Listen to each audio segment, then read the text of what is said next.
Fala galera, sejam muito bem-vindos à Rádio Grilo, o seu podcast do Mundo Outdoor.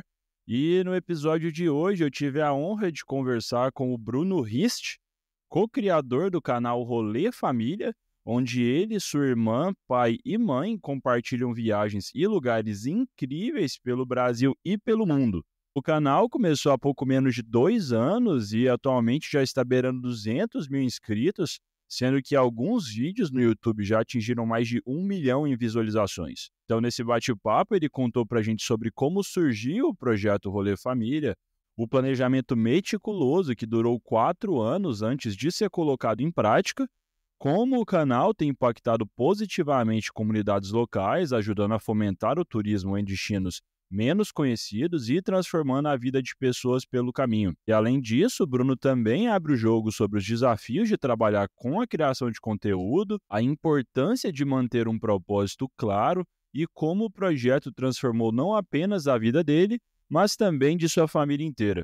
Foi uma conversa muito da hora e inspiradora, eu gostei muito e espero que vocês gostem também. Bora lá?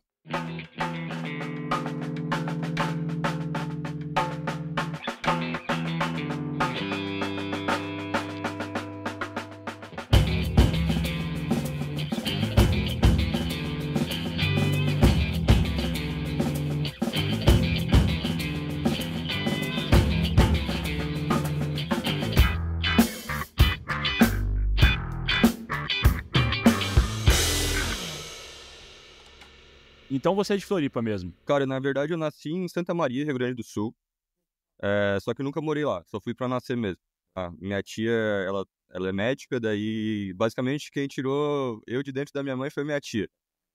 Então eu nasci lá, em Santa Maria, nunca morei lá, só fiquei ali depois que o pós-natal, né? E daí morei até minha adolescência em Imbituba, não sei se conhece. Opa, Praia do Rosa, incrível, né? Praia do Rosa, mas eu não morava na Praia do Rosa em si, assim, mas ia bastante. E daí eu cresci em Imbituba, cidade relativamente pequena, assim, e daí quando eu fiz 17 anos, daí eu vim pra Floripa pra estudar, fazer cursinho, depois fazer faculdade, e daí eu falo quando perguntam de onde eu sou, eu falo que sou de Floripa, porque eu acho que a cidade que me formou como pessoa, e o que eu sou hoje, o que eu penso, foi Florianópolis, sabe? Então, também a cidade que se eu fosse ficar na estrada, parar, tipo, de rodar o mundo, assim, de rodar o Brasil, eu ia ficar em Floripa, provavelmente. Então eu falo que eu sou de Floripa. Cara, nossa, eu tive a oportunidade de morar em Floripa, fiquei uns 3, 4 meses. E assim, sinceramente, das capitais do Brasil que eu conheço, Floripa, cara, é a minha preferida, assim, porque você tem um acesso à natureza, né, do tipo cachoeira, praia, e é uma ilha muito grande. Cara, eu sou muito fã de Floripa. Pô, eu gosto muito, cara. A gente já rodou, acho que se eu não me engano, 19 capitais a gente conheceu. A gente só não conheceu dos estados que a gente foi, acho que de Mato Grosso Mato Grosso do Sul e do Piauí. A gente não foi pra Teresina também. E, cara, em relação à estrutura, igual tu falou, acesso à natureza, Floripa tem muita trilha, cara. Tem muita trilha. Até a gente soltou um vídeo agora, faz umas 2 semanas, de uma trilha de Floripa, que é a da Lagoinha, não sei se já chegou a fazer, que, pô, tu esquece que tu tá numa cidade com quase 500, sei lá, 500 mil habitantes, sabe? Tu tá isolado ali, sem barulho de carro, sem nada, então é uma vibe muito boa. E outra coisa que eu gosto muito de Floripa é que tu tem, em relação a opções, assim, do que tu quer viver, também tem muita coisa. Então, praia. Praia, tu tem praia desde praia com onda, até praia pra família, com água paradinha. Sabe, tem praia que tu tem que fazer trilha, tem praia que tu tem que fazer acesso. Culinária. Floripa tem muito restaurante bom de tudo que é coisa. Mexicano, japonês, oriental, árabe, comida daqui mesmo, né, tradicional. É uma cidade que tem muita opção boa, assim. Então, gosto muito daqui. Questão da segurança também é uma coisa que eu gosto muito. Outra coisa que eu gosto muito de Floripa, cara, é questão do esporte, assim. Acho que Floripa é uma cidade muito, muito viva, sabe? Tu vai na beira-mar final de tarde, tá uma galera correndo, andando de bike. Na praia também, a galera jogando altinha, correndo, surfando. Pô, eu gosto muito disso também. Sei lá, eu gosto muito daqui. E não é tão bagunçada. O trânsito às vezes é meio ruim, mas... Acho que esse é o único grande problema de Floripa, né, o trânsito. Pra mim é. Mas de resto eu gosto muito daqui, assim, muito, muito mesmo. E eu lembro do contato, cara, eu lembro do contato com a natureza também. Eu morava ali centralizado, saía, tipo, pra correr final de tarde, passava nos córregos assim, tinha capivara, tinha jacaré. Tem muito, muito. Esses dias eu tava indo pra uma festa ali no Campeche, E daí a gente teve que parar o carro na beira da rua que tinha uma família de capivara. Mas tem, cara, eu gosto muito daqui, assim, eu acho que é um local que eu tenho vontade de voltar a morar por mais tempo, assim. Se eu for um dia ter uma família, né, ter filho e coisa, eu penso em construir aqui em Florianópolis. E então, a propósito, né, a gente acabou se conhecendo porque temos esse amigo em comum, né, que vocês estudaram junto na faculdade. E eu queria te perguntar, então, você, imagino que você se formou, mas aí você chegou a trabalhar no mercado privado? Como é que foi? Não? Eu me formei, daí eu abri uma empresa, eu tinha feito estágio um tempo antes, daí eu tinha juntado uma grana, daí eu abri uma quadra de futevôlei em Floripa, lá em Jurerê, com um amigo meu que também tinha sido da Atlética, e daí a gente fez uma sociedade e empreendeu. Eu sempre tive a vontade de empreender, eu sabia que eu não ia, sei lá, pra São Paulo, tá ligado? Trabalhar no mercado, enfim. E daí a gente ficou um ano com essa quadra de futevôlei, eu já tinha ideia do Rolê Família. O Rolê Família, na real, ele nasceu, a semente do Rolê Família, que nem tinha esse nome ainda, foi em 2018. Então eu ainda estava na facul, enfim, estava no intercâmbio, na verdade, quando aconteceu isso. Tava no intercâmbio onde? Eu fiz em Porto, Portugal. O Rolê Família nasceu um pouquinho depois, no segundo semestre de 2018, então eu ainda estava na facul. Então, quando eu fiz esse empreendimento com meu amigo, essa quadra de futebol, eu já sabia que seria uma coisa passageira, assim, para eu dar o start e depois ficar como sócio, investidor, alguma coisa assim. Mas daí, no fim, não deu muito certo o negócio, a gente acabou vendendo. Como eu ia sair, o meu amigo falou, cara, não vou conseguir tocar sozinho, vai ficar muito puxado. Daí a gente acabou vendendo. E daí, logo depois, em 2022, daí já começou o Rolê Família, assim, de fato, o lançamento do projeto e tal. Mas o sonho do Rolê Família, ele nasceu em 2018 com uma conversa de família, assim. Tinha que ser uma conversa de família, né? Foi. Tava eu e minha mãe conversando, daí a gente tava trocando ideias sobre... Aquela época era muito tópico isso, né? A pessoa ganhar dinheiro viajando. Hoje tu já vê muita gente que não só criando conteúdo, mas de forma geral, trabalhando no home office, designer, editor de vídeo, trabalhando com copy. E naquela época a galera não sabia dessas possibilidades. E a gente também não sabia. E daí a gente começou a conversar. Naquela época tinha, sei lá, o Anderson 196 Sonhos, tinha o Louco por Viagens, o Travel and Share, o Vitor Liberato. Daí a gente começou a ver, cara, pô, essa galera aí tá viajando pra caramba, tá ganhando dinheiro, tá lançando produto físico, tá lançando livro, tá monetizando a parada. Vamos estudar para ver como é que funciona isso lá. Daí a gente ficou 4 anos estudando, montando o projeto. Eu sou formado em administração, então já tinha um pouco da base de business. E a minha irmã é formada em design, então ela tem também noção de audiovisual, muita noção de audiovisual. Ó, isso explica muita coisa, né? Facilita muito, né? E daí a gente começou a notar, assim, entender que a gente conseguiria montar um projeto, né, que depois teve o nome de Rolê Família, no começo não tinha nenhum nome.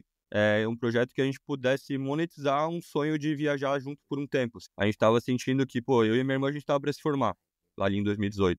Ia faltar acho que 1 ano e meio de faculdade para cada um.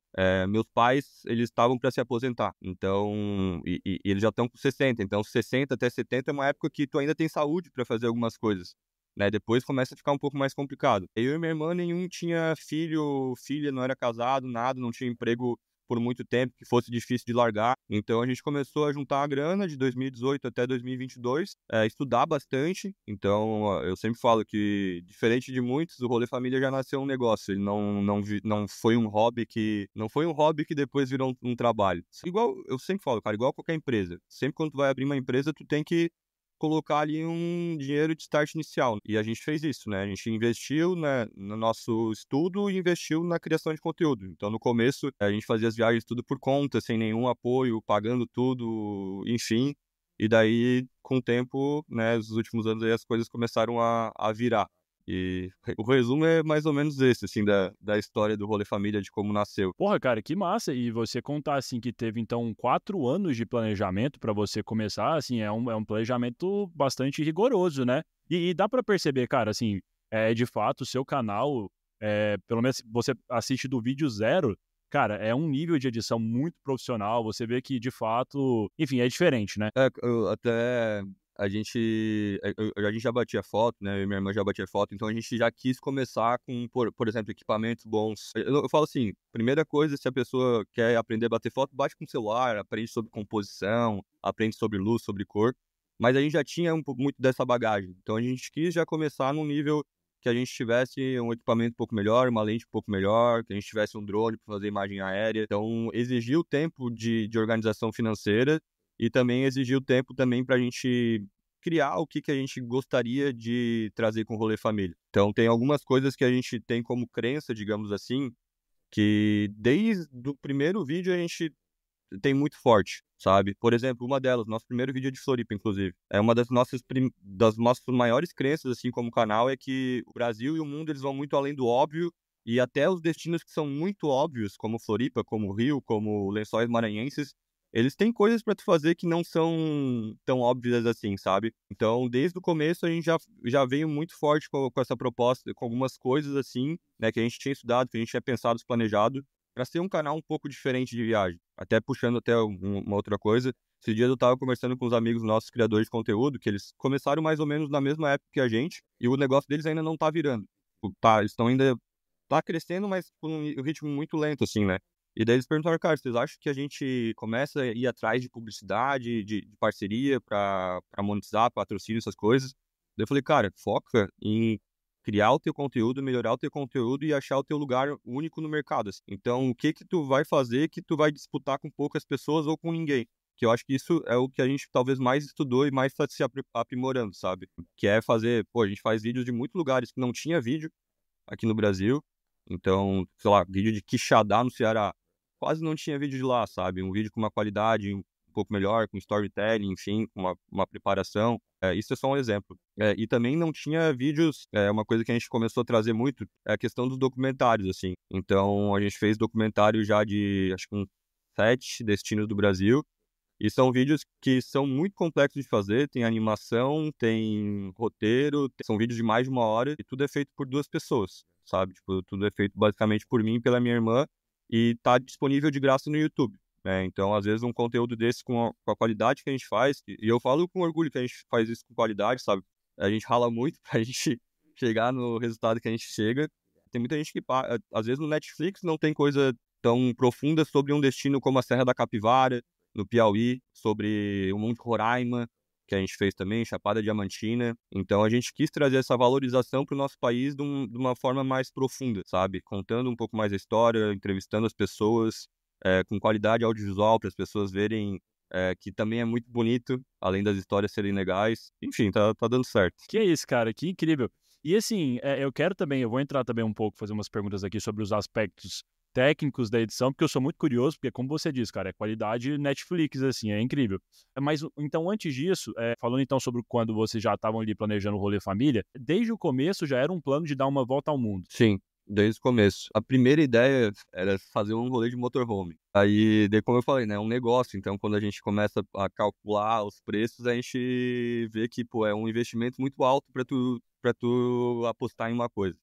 Hoje em dia, um motorhome confortável para 4 pessoas, 4 adultos, né, não é nem dois com criança, ia ficar muito alto, né? Então, ia ficar coisa de quase R$ 1 milhão, ou até passar disso. Então, Que isso, cara, que muito loucura. caro, velho. Um motorhome bom, assim, uma marca boa, né? Aqui no Brasil. Então a gente falou, cara, não faz sentido. Não faz sentido a gente investir nisso. Eu falo, ainda bem que a gente viu outras possibilidades. Daí a gente investiu um carro 4x4, que vai pra tudo que é canto. Vai pra umas estradas, assim, que... Meu Deus, cara, a gente foi pro interior ali de Goiás. E aí, quando vocês fizeram esse planejamento de dar a volta ao mundo, mostrando um pouco mais esses lugares não tão óbvios, vocês elencaram 1.052 objetivos, certo? E aí, conta mais pra gente aí sobre como foi o processo de escolha desses objetivos, desses lugares. Show. Cara, até falando sobre isso foi uma coisa que a gente teve no começo e a gente até já tá repensando se a gente continua com essa parada dos objetivos, porque tem muita coisa que a gente viveu nos últimos 3 anos aqui de Rolê Família que nos fez repensar muitas coisas. Então, por exemplo, um dos objetivos que a gente tinha era, sei lá, gravar um vídeo em Roma, gravar um vídeo em Lisboa, por exemplo. Hoje não é mais uma vontade nossa, sabe? Porque eu já sinto que tem muito vídeo já sobre esses locais, tem muito documentário já sobre esses locais, já é um local que não precisa de alguém divulgando, digamos assim. Então eu sinto que o nosso propósito como criador de conteúdo de viagem, né, de experiência, não faria tanto sentido quanto, por exemplo, mostrar esses destinos que eu falei antes para vocês, né? Serra da Capivara, Quixadá, né, que são coisas que, se tu trazer turismo para lá, vai valorizar muito o local, vai fazer com que pessoas mudem a realidade delas de vida. tá ligado? Que é uma coisa que a gente prioriza muito, né? De usar a nossa criação de conteúdo para um lado positivo. Eu até tava vendo uns vídeos esses dias lá em Bali, na Tailândia, cara, já tá tanta gente, o turismo não tá dando conta, sabe? A estrutura não tá dando conta. Daí acaba tendo problema também com conservação da natureza, muito lixo. Os preços, às vezes, para os moradores estão indo num patamar, assim, muito alto. Então, tinha vários desses objetivos que hoje a gente já está repensando se a gente mantém eles. Porque a gente já mudou muito a nossa cabeça em relação ao nosso papel como criador de conteúdo. Então, talvez tenha muitas coisas que a gente queira fazer como turista mesmo e não como criador de conteúdo. Não sei se tu consegue entender mais ou menos o que eu tô falando. Entendi totalmente, cara. Eu acho uma escolha, assim, fantástica, porque vocês já têm noção da escala que vocês têm, porque vocês já são um canal muito grande, e eu nem tinha passado pela minha cabeça esse papel de transformação social que vocês têm, né? No sentido de, estava falando, bom, vocês vão lá no interior do Piauí, vão no interior do Ceará, lugares inacessíveis, que não tem mídia. Vocês fazem um projeto, mostram o quão bonito é, disponibilizam isso numa plataforma de graça, que é o YouTube. Cara, vocês estão, não é nem indiretamente, vocês estão diretamente fomentando a economia local, né? Isso é muito incrível, cara. Parabéns. Cara, tem vários exemplos, assim, legais, cara. Teve um que assim, até nos emocionou um pouco. A gente foi gravar em Pancas, no Espírito Santo. Pancas é porta de entrada para conhecer os pontões capixabas, que são os lugares mais bonitos do Brasil, assim, que ninguém conhece. Tu já deve ter ido pro Rio. Sim. O Rio tem o Pão de Açúcar ali, tem a Pedra da Gávea, né, que são monólitos.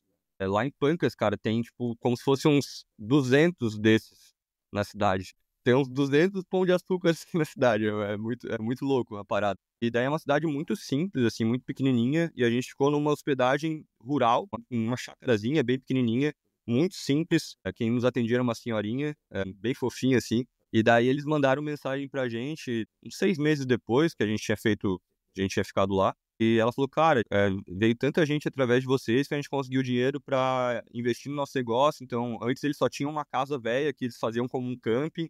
Eles montaram umas cabaninhas mesmo, assim, bem bonitas, com madeira, bem artesanal. E ela falou, a gente tá conseguindo fazer muita coisa que a gente não conseguiria fazer por causa de vocês, sabe? Outro caso bem legal que aconteceu também recentemente, lá no Monte Roraima.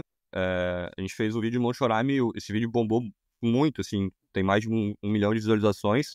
E um dos guias que estava com a gente, ele era mais novo, assim, ele falou que um dos sonhos dele da vida era ir pro Rio de Janeiro, que ele gosta muito de samba, de música brasileira como um todo, e agora em janeiro ele realizou o sonho dele. E ele até mandou uma mensagem que foi muito porque quanto mais turista, né, indo, mais eles ganham pelo trabalho deles, mais grupos tem, né? E ele falou, cara, vem muita gente através de vocês, obrigado, tô aqui realizando sonhos. Então é muito doido, né? Ver o impacto que o nosso trabalho traz. E deve ser muito gratificante, né? Não, total, mano, total. E daí, por exemplo, vou dar um exemplo, assim, dessas coisas que a gente tinha como objetivo e vão mudando, né? A gente fez uma escala agora em Portugal, um trabalho que a gente tava lá no Marrocos, e daí a gente ia ficar 4 dias parados. Daí a gente falou, cara, vamos aproveitar para gravar alguma coisa e tal. Daí tinha 2 opções, ou gravava em Lisboa, que era onde a gente estava, ou ia para outro pico, gravar em algum outro pico, né? Só que Lisboa já tem, cara, muito turista, já tem uma estrutura, já é muito conhecido, sabe? E daí a gente foi para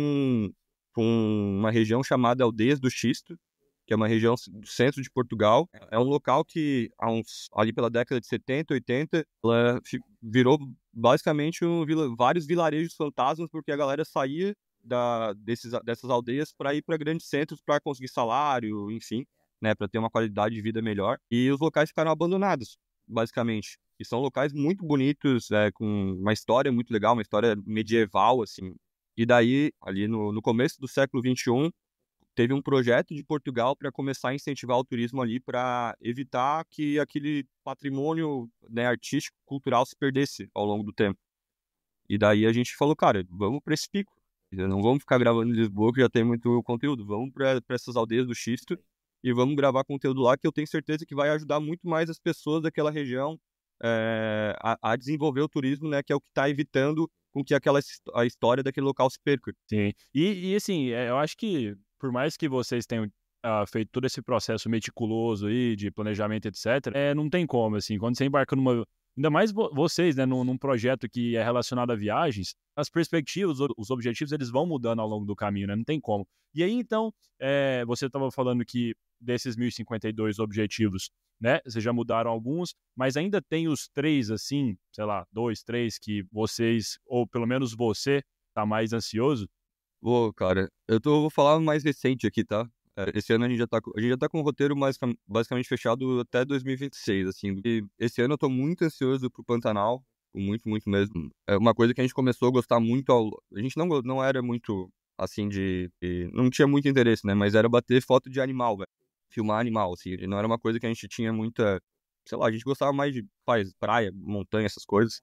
E daí a gente teve algumas experiências que a gente viu muito animal, a gente começou a pegar gosto, assim, pela parada, sabe? E daí a gente vai fazer esse ano um rolê no Pantanal, a gente tá negociando pra ir pra uma região chamada Serra do Almolar, que é cara, só chega de barco, é muito isolado, assim, sabe? E tem pouquíssimo conteúdo na internet e tem muito bicho. Então, cara, esse ano a gente volta também pra Chapada Diamantina, eu acho que nos nossos top 3 destinos favoritos do Brasil. A gente quer voltar pra Chapada, cara, porque por mais que a gente tenha feito 20 dias de roteiro lá, Chapada é muito grande, então tem muita coisa pra fazer, e daí a gente quer fazer as partes que a gente não conheceu. Pô, tem uma das maiores bocas de caverna do Brasil lá, na região norte da Chapada. Tem vinícola na Chapada Diamantina, que é uma coisa que a galera não espera. Eu nem sabia disso. Então, daí respondendo a tua pergunta de trabalho ali, depois que a gente faz a produção, daí é a parte mais difícil, assim, né? Que é tu elaborar o roteiro. Então, geralmente eu faço toda a parte de roteirização, né? De pesquisa, né? Para complementar alguma coisa e tal. Faço a narração também dos vídeos e a minha irmã faz a parte de edição. Mas a gente conversa muito nesse processo, assim, dependendo do vídeo. Chapada Diamantina foi o primeiro documentário que a gente fez no canal. Esse daí a gente demorou cara, acho que uns 20 dias. Que isso, 20 dias de trabalho full time, você e a sua irmã. 20 dias mais ou menos entre a parte de roteirização, de narração e edição. E daí depois tem toda a revisão. Quando é vídeo mais longo, assim, digamos, mais importante, a gente, cara, revisa acho que pelo menos umas 4 vezes. E ainda fica com erro, mas sempre a gente revisa bastante. Cara, que doideira isso. E outra coisa que eu ia te perguntar é o seguinte, bom, se você pega ali os vídeos mais antigos do canal no YouTube, o mais antigo é de 2 anos atrás. Então vamos dizer que em mais ou menos 2 ou que seja 3 anos, vocês já alcançaram quase 200 mil inscritos. E assim, tem alguns vídeos que já passaram mais de 1 milhão de views. Vocês esperavam assim ter esse crescimento relativamente rápido? A gente apostava muito no nosso projeto. Igual eu falei, a gente estudou muito, se preparou muito, mas a gente não esperava que fosse tão rápido. Cara, eu conheço muita gente que para chegar em 100 mil demorou 3, sei lá, 4, 5 anos. E a gente chegou com 2 anos e 1 mês, eu acho, mais ou menos, em 100 mil. E agora tá quase 200 já, em menos de um ano. A gente acreditava muito no nosso projeto, né, que ia dar certo, que ia virar, mas a gente não esperava que fosse com tanta antecedência que foi, assim, que gerasse tantas oportunidades que a gente tá tendo, assim. Umas coisas assim que a gente, nem nos melhores sonhos, sabe? A gente imaginava, pô, agora a gente tava no Marrocos, a gente foi a convite. E há 3 anos atrás isso era inimaginável, assim, pra gente. E é muito gratificante ver, igual eu falei, né? Ver como tá girando isso, sem nunca ter entrado em polêmica, sem nunca ter entrado falado mal de algum lugar, né? Sempre tentando trazer uma visão positiva para os picos que a gente vai, ajudando as pessoas a ter experiência de viagem melhor também. A gente fica muito feliz, assim. Porra, cara, massa demais. E aí você tava falando então, né, como vocês fazem a divisão do trabalho, mas explica pra gente como que, porque, né, eu tenho que ressaltar mais uma vez, vídeos de qualidade impecável, edição, o próprio design, cara, toda a marca, né, todo o business. Mas conta pra gente como é que vocês aprenderam a fazer tudo isso. Pô, eu falo, treinando muito. Até se ali o vídeo de Floripa que eu falei pra ti antes, é um dos vídeos que tá com mais de 1 milhão. E hoje a gente olha e a gente fala, pô, a gente faria isso muito melhor, sabe? Então, acho que mesmo a gente estudando bastante ali pra lançar o projeto, o que sempre fez a gente chegar numa qualidade que a gente tem hoje, que eu ainda acho que tem muita coisa pra melhorar, mas foi a gente olhar cada vídeo e tentar analisar criticamente o que a gente poderia melhorar. Eu e a minha irmã, a gente é bem chato em relação à revisão. Então, toda vez que a gente faz um vídeo, a gente depois olha ele mais umas 2 vezes depois que está pronto. Eu sempre falo pra galera, assim, que faz, que tem que tratar a criação de conteúdo como qualquer outro trabalho que tu tenha na vida. E todo negócio que tu tem que tentar se aprimorar com o tempo. Antes de lançar, a gente tinha feito alguns cursos. A minha irmã, como é formada em design, ela já tinha facilidade, também estudou. fez curso de edição de vídeo, fez curso de Adobe Premiere, fez curso de After Effects.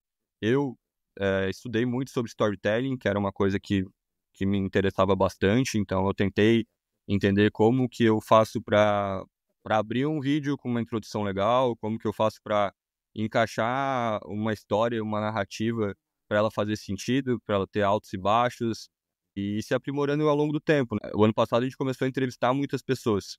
E daí o que a gente começou a fazer, a gente começou a ver muito vídeo, por exemplo, do Matheus Boa Sorte. Então a gente começou a ver muito vídeo dele para pegar referência de como que ele introduz a conversa, de como que ele trata as pessoas ali. Hoje, mesmo a gente tendo uma qualidade que eu considero muito boa, eu sei que a gente tem muita coisa que a gente tem que melhorar. E aí, cara, outra dúvida, outra curiosidade que eu tenho, na verdade, é sobre o aspecto financeiro. Então, como é que vocês financiam o projeto? Hoje a gente consegue se bancar completamente com o que a gente ganha. Duas coisas, assim. Primeira coisa, meus pais, eles já tinham um investimento deles, né? O meu pai e minha mãe trabalharam 30 anos, então eles já têm a aposentadoria, eles têm os investimentos que faziam, então aí eles têm a parte deles que eles se bancam. E eu e minha irmã com o que a gente ganha da nossa criação de conteúdo. A gente tem algumas formas de renda diferentes. Uma delas direta é o próprio YouTube. O YouTube paga por visualização. Então isso a gente tem já faz bastante tempo. A gente tem produtos digitais. Então hoje a gente tem acho que uns 5 e-books que a gente vende de forma bem passiva nos vídeos. Então, por exemplo, a gente tem um e-book sobre lençóis maranhenses. Então a pessoa vai ver o vídeo dos lençóis maranhenses. No meio do vídeo a gente faz uma publicidade ali do e-book e assim vai vendendo passivamente. A gente tem também comissão de parceiros. Então por exemplo, se a pessoa fecha hoje com a nossa agência que a gente indicou do Monte Roraima, a gente ganha uma comissão em cima. E a gente tem vários parceiros espalhados pelo Brasil. Tem as publicidades. Hoje eu posso falar que o ano passado a gente começou a fazer mais publicidade. Isso, querendo ou não, é uma segurança muito boa para um criador de conteúdo. Porque daí o vídeo, às vezes, para tu ganhar com um vídeo não depende exclusivamente do YouTube, né? Tu vai ter outra fonte ali já de cara. Então, hoje a gente tem 2 marcas que estão mais fixas com a gente, que é a Insider e a Coda. Tem vários vídeos que já entram dentro do que a gente tem que entregar para eles, né, de publicidade. E daí outras coisas que vão surgindo, assim, né, ao longo do caminho. A gente faz muito trabalho, às vezes, encomendado. Por exemplo, o ano passado a gente foi convidado para ir para Alter do Chão, com tudo pago, e mais o cachê. Então, para fazer um trabalho lá no Sairé, que é um festival que tem lá. E daí, outra coisa que é muito importante que às vezes as pessoas não se ligam é que a gente também gasta, às vezes, muito menos do que as pessoas acham que a gente gasta. Igual eu falei, a gente foi para Alter do Chão, ficou uma semana com tudo pago. Aquela semana a gente não gastou nada, né? 4 pessoas. Expedição do Jalapão, Serra Gerais, que a gente fez no Tocantins também. Tudo a empresa que era nossa parceira, ela bancou pra gente ir com tudo. Então são ali 9 dias que a gente não teve gasto com hospedagem, não teve gasto com gasolina, com nada, basicamente. Só com suco de cupuaçu. Pô, e não pode deixar de ter, né? Tá louco? Tá lá no Pará, não tomar um suco de cupuaçu, pô. Então, cara, às vezes a gente gasta, o nosso gasto às vezes é menos do que, eu sinceramente, eu gasto mais em Floripa do que quando eu tô na estrada. E, cara, não, assim, é muito interessante você explicando aí as diferentes formas de renda que vocês têm. Cara, é um modelo de negócios muito complexo, né? Tem várias fontes, cara, de fato, assim, não sei, é porque, bom, você citou aí, por exemplo, os e-books, né? Eu assisti alguns vídeos de vocês. Eu acho que o anúncio, ele é tão sutil, cara, nem passou pela minha mente que tinha isso lá, entendeu? Assim, é bem imperceptível.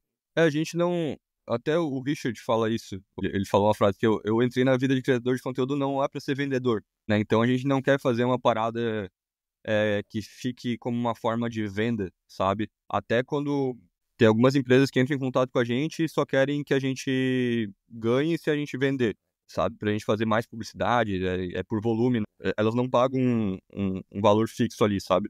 Daí eu já falo, cara, eu não vou aceitar isso porque o nosso papel aqui é criar confiança pra marca. A gente não é um vendedor, a gente é um meio, né? Então a gente não é um vendedor final ali, a gente vai ser um meio campo que vai fortalecer o nome da tua marca, enfim. A gente veio para esse meio de criação de conteúdo para criar conteúdo, não para ficar vendendo coisas e ter que ganhar com isso. Então isso é uma coisa que a gente tem muito claro, assim, né? Então tudo que a gente coloca de publicidade, desses e-books, a gente tenta fazer de uma forma tranquila, sabe? Pô, você quer saber mais?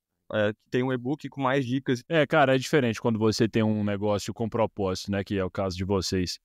Eu imagino que viagem, né? Seja sua paixão. E tem aquela frase do tipo, trabalhe com o que você ama e não terá que trabalhar nenhum dia. Também funciona para quem trabalha com viagem? Não, pô, eu sou bem claro, assim, é muito diferente trabalhar com criação de conteúdo de viagem e viajar, são coisas totalmente diferentes, mas eu amo muito o que eu faço, tá? Eu deixo isso muito claro, assim, é bem mais difícil do que as pessoas acham, mas eu gosto muito, muito mesmo do que eu faço, sou muito feliz com as possibilidades e oportunidades que a gente vem tendo. A gente foi recentemente para Lisboa ali, né, que eu te falei que a gente foi fazer uma conexão, e teve uns 2 dias que na ida, antes de ir pro Marrocos, a gente ficou turistando sem câmera, sem nada, né, sem a obrigação de gravar. E foi muito diferente, foi, tipo, muito, muito diferente mesmo, assim. O tempo que tu pode ficar nos locais, a tranquilidade de tu tá viajando sem estresse ali, sabe? Sem ter que ficar pensando em que take eu vou fazer, que fala que eu vou fazer. Enfim, é totalmente diferente. Massa, cara. E aí, então vocês têm esse projeto que é dar a volta ao mundo sem uma data de volta, mas como que é lidar com essa liberdade e, ao mesmo tempo, a responsabilidade de estar, né? Porque, enfim, eu acho que é um pouco contrastante, né? Cara, a gente é muito organizado. Eu e minha irmã, nós somos muito organizados, assim. Então, igual eu falei, já tem praticamente 2 próximos anos fechado o que a gente vai fazer. Esse ano tá, assim, 90% tudo fechado. E a gente entende que a gente não está viajando, né? Por mais que a gente fale que é uma viagem de volta ao mundo, a gente mora na estrada. Então, como a gente mora na estrada, a gente tem responsabilidades profissionais, pessoais e tudo mais. Então, a gente sempre tenta se organizar para a gente manter uma rotina, mesmo não tendo rotina, digamos assim.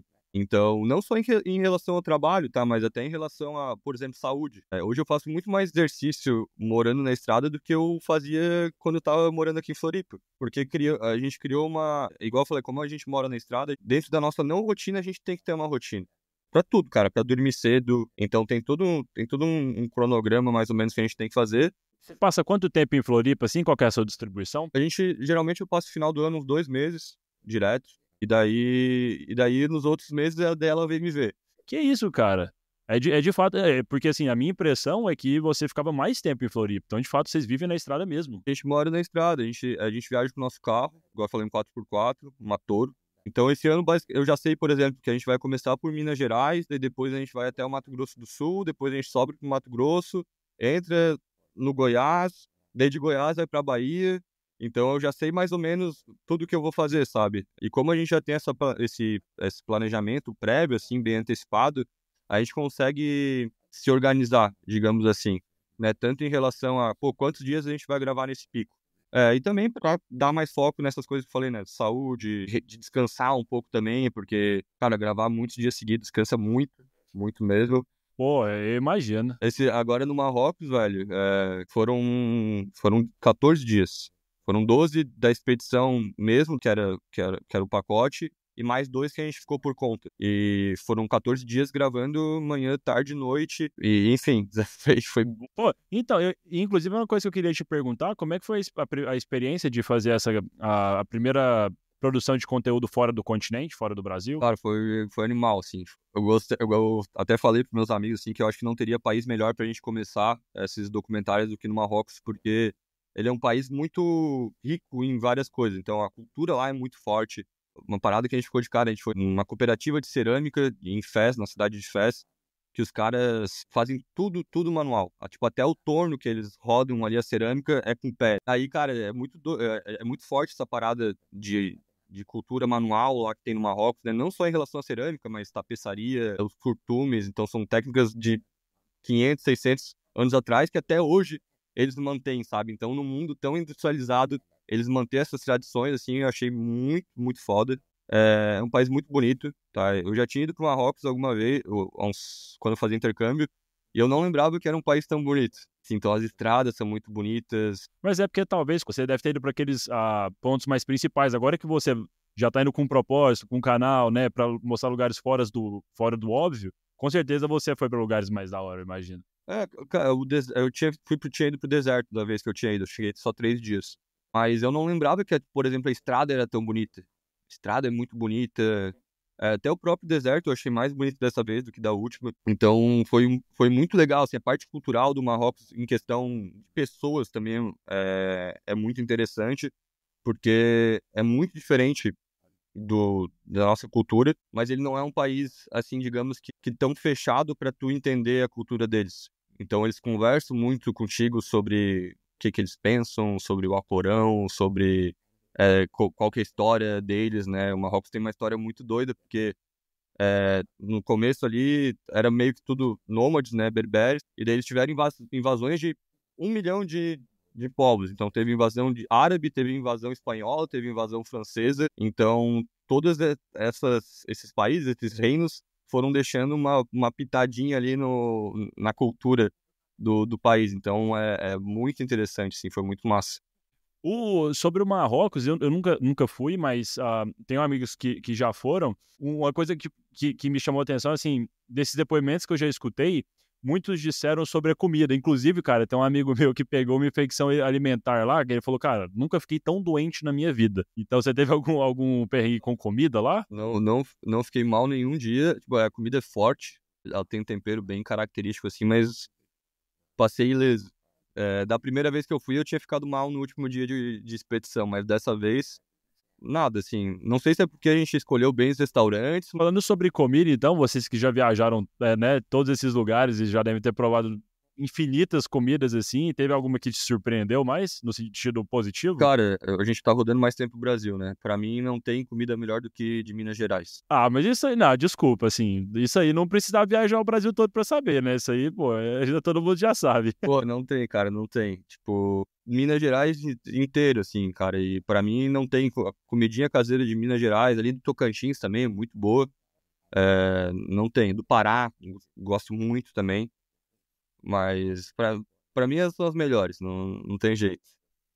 E assim, é porque eu sei que essa é uma pergunta um pouco óbvia, mas eu não posso deixar de perguntar, né? Qual foi o lugar que mais te tocou, assim, que foi mais marcante até então? Dos que a gente fez, teve dois.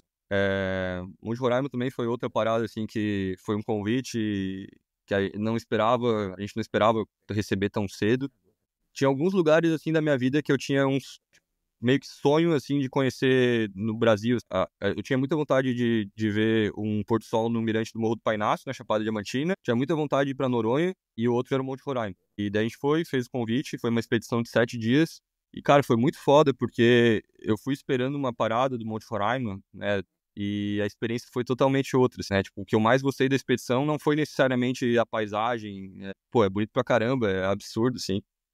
Mas foi o contato com os guias indígenas. Os caras são uma bondade, assim, cara. Então, você fez com guias venezuelanos, brasileiros? São guias indígenas taurepãs, são venezuelanos, e eles são de uma bondade, assim, de um trato com a natureza, de um trato com as pessoas.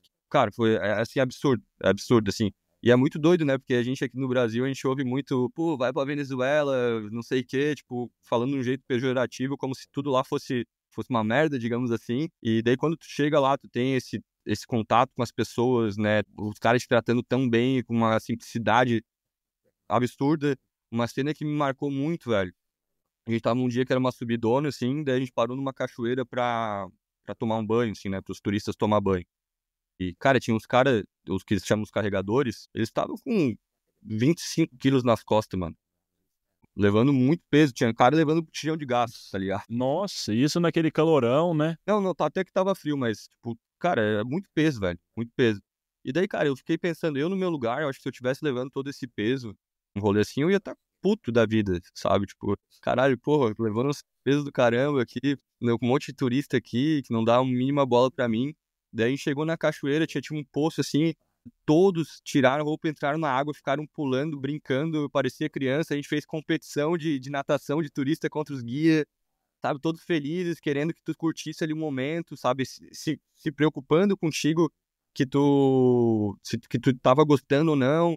Fizeram um abacaxi cortadinho pra entregar pra galera, sabe? Não sei nem como eles faziam aquilo, assim, mas era muito, muito doido, assim, a preocupação que eles tinham, genuína de tu querer estar feliz, e eles estavam felizes de tá fazendo a gente feliz ali. E isso foi uma parada que me marcou muito.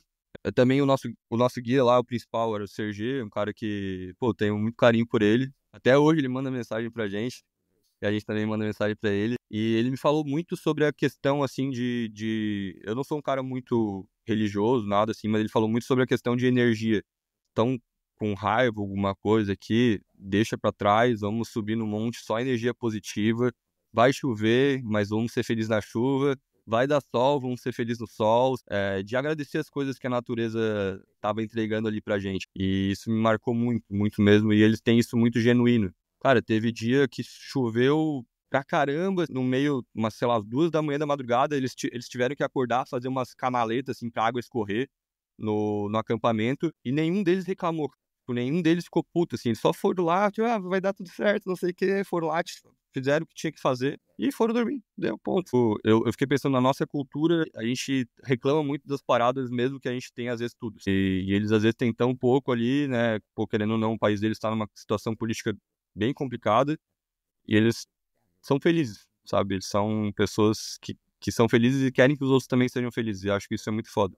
Cara, que foda. Assim, sendo muito sincero, cara, até arrepiei você contando essa história. Eu também gosto de viajar, gosto de natureza, mas eu acho que para além das paisagens, o que de fato transforma as viagens e deixam elas especiais são as pessoas, entendeu? São esses contatos. E você sai transformado, né, velho? Isso é muito massa. Não, foi muito foda. Tanto que eu tenho uma tatuagem do Monte Roraima, não sei se dá pra ver. Ô, pô, que irado, velho. E foi uma parada que me marcou muito, assim, muito, muito mesmo. Um dos grandes momentos, assim, do rolê família que me marcou. Teve outro também na Chapada Diamantina, que esse foi um momento, assim, que eu falei, cara, oportunidades que a nossa profissão nos proporciona. Tem um local muito famoso lá na Chapada, que é a Gruta Lapa Doce, não sei se já ouviu falar. Mas é uma das grutas mais famosas da Chapada Diamantina. Só que essa Gruta Lapa Doce, ela tem vários circuitos e tem alguns que não são abertos ao público ainda por questão, tem que passar por plano de manejo, enfim, né, tem que fazer todo um plano, tem estudo e etc. E daí, quando a gente estava lá, a gente conseguiu uma liberação para gravar um roteiro chamado Poço do Lima. Estava em plano de manejo ainda, então a gente conseguiu uma autorização especial do pessoal da gruta, do pessoal do ICMBio, certinho. E daí a gente foi pra esse pico e basicamente é um rolê de 8 horas dentro da caverna e no final tu chega num poço gigantesco, cara, um poço muito grande com água cristalina dentro da caverna, assim, é bizarro.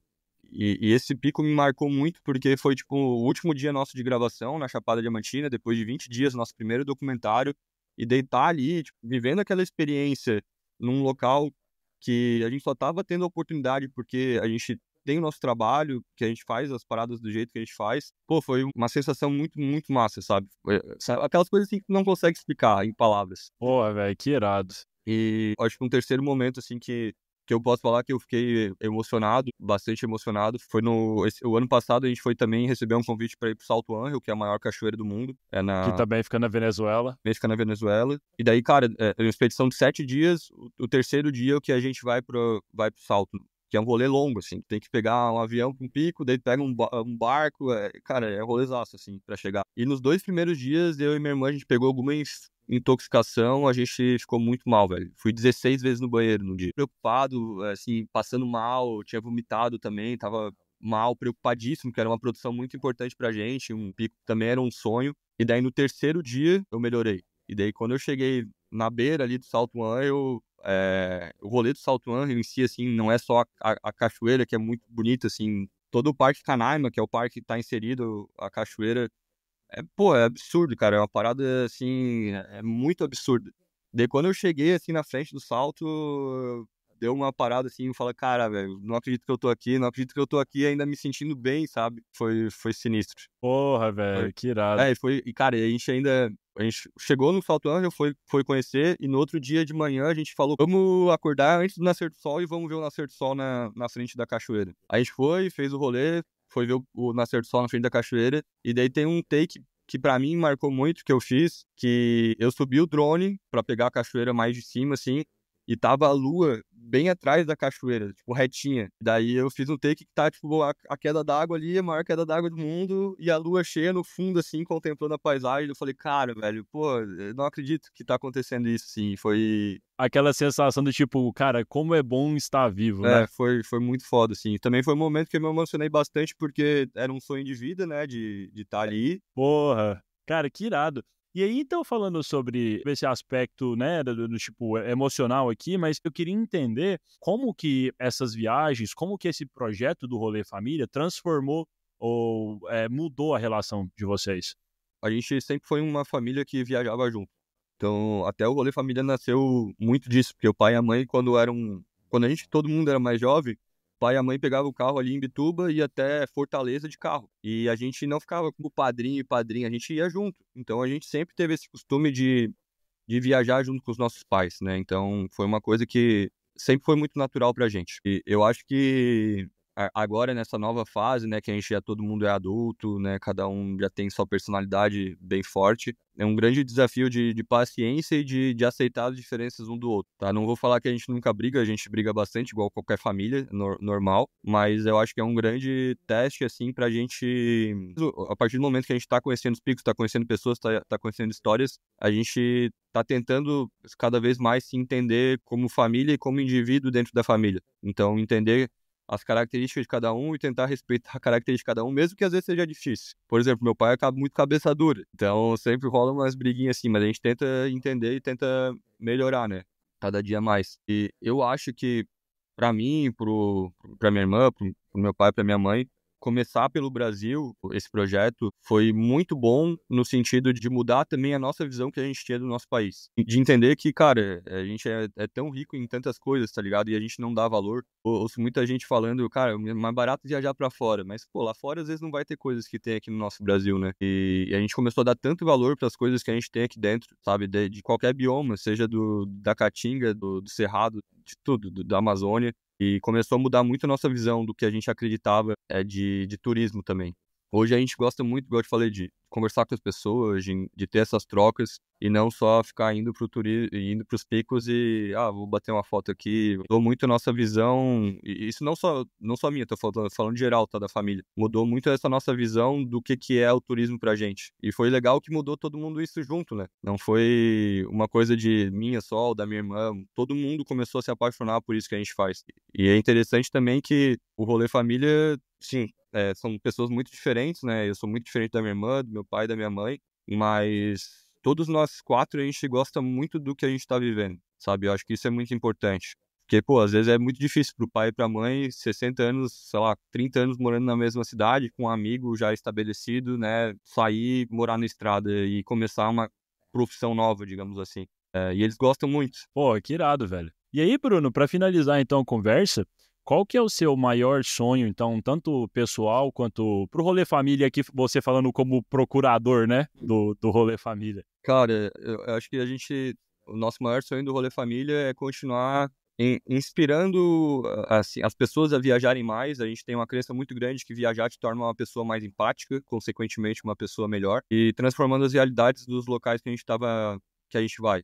Então, é uma coisa que a gente tem, igual eu falei, né, mudou muito a nossa percepção do que é o nosso trabalho ao longo dos anos, e a gente quer continuar trazendo isso para os locais. A gente sabe que às vezes, se um vídeo nosso dá boa, muda a realidade de uma empresa, a empresa tem funcionários, muda a realidade dos funcionários, né, traz novas oportunidades, às vezes, para uma região, e a gente quer continuar fazendo isso aqui no Brasil e depois para o resto do mundo. Isso é uma coisa que acho que é continuar fazendo o que a gente está fazendo e cada vez melhorar mais. Acho que esse é o nosso grande sonho. Tem muita assim, eu fico muito feliz de cada vez mais impactar mais pessoas. Eu acho que isso é o grande propósito, assim, do rolê família. E daí outro sonho, assim, que a gente tem, eu acho que é de tentar, de certa forma, num futuro, a gente, de algum jeito, não sei como a gente poderia fazer isso, mas de ajudar mais pessoas a verem o Brasil e o mundo da forma que a gente vê.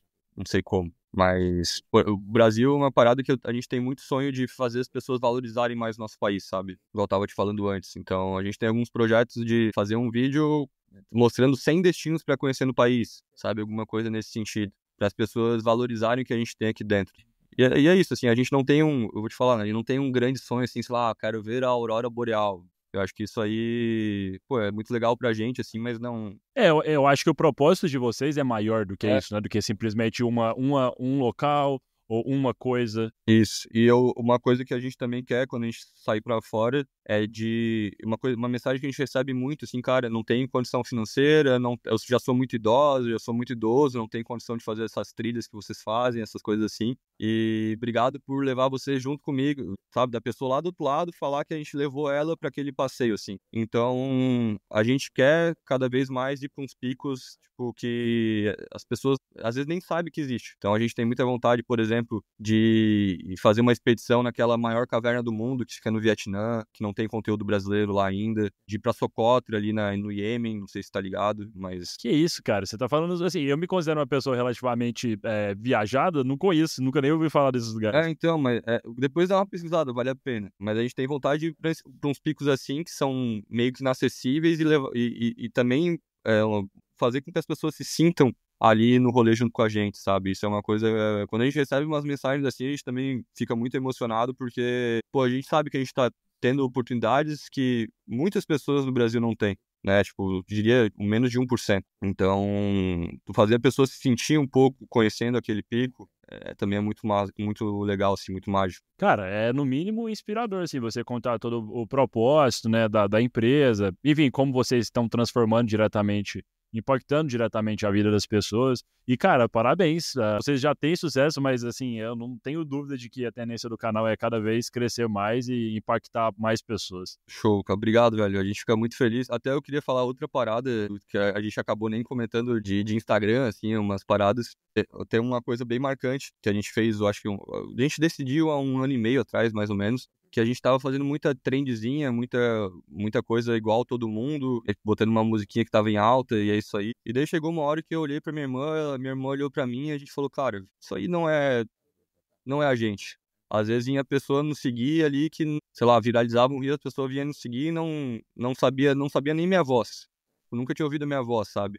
E daí a gente também mudou isso pra tentar trazer um conteúdo um pouco mais humanizado. E eu acho que depois dessa mudança de chave de, cara, foda-se número, foda-se se viralizar um Reels, alguma coisa assim, vamos fazer coisa que a pessoa conheça mais da gente, pelo menos saiba qual que é a nossa voz aqui. Eu acho que depois que a gente, digamos assim, cagou pra essas paradas, assim, de marketing digital e coisa, depois disso, eu acho que a gente começou a, de fato, evoluir como projeto, sabe?